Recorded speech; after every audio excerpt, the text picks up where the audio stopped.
Mississippians rarely think about the dams in their communities, but as hurricane season enters its busiest stretch, state officials say the work that happens long before a storm arrives can help reduce the risk of failures. The Roy Howard Community Journalism Center explains why routine maintenance matters.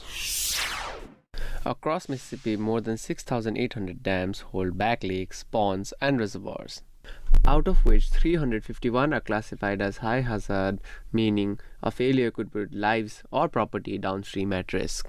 State officials say that makes routine maintenance more important than ever. At Lake Serene in Lamar County, the Homeowners Association keeps a close eye on two high hazard dams. Association President Jonathan Williams says inspections happen every month. Sometimes we find weak spots or spots, that just needs a little bit of attention. When they find a problem, Williams say they work with the Mississippi Department of Environment Quality before making repairs.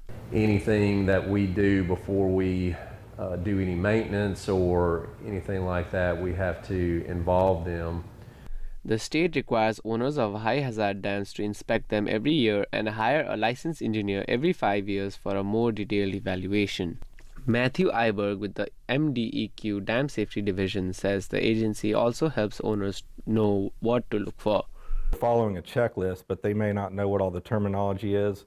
We try to do our best to simplify that terminology, and if they have any questions, we can tell them what to look for. Inspectors check for problems like seepage, cracks, overgrown vegetation, and animal burrows that can weaken a dam over time. Iberg says the biggest concern isn't how old a dam is, it's whether it is maintained. Our dams are aging infrastructure. A lot of these dams are 30 years and older. The main reason for them becoming more hazardous is lack of maintenance.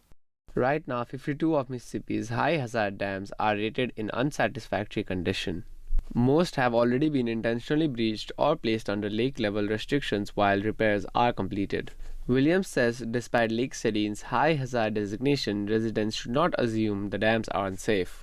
It is very, very unlikely, if everybody is doing what they're supposed to do, of a dam failure to that magnitude.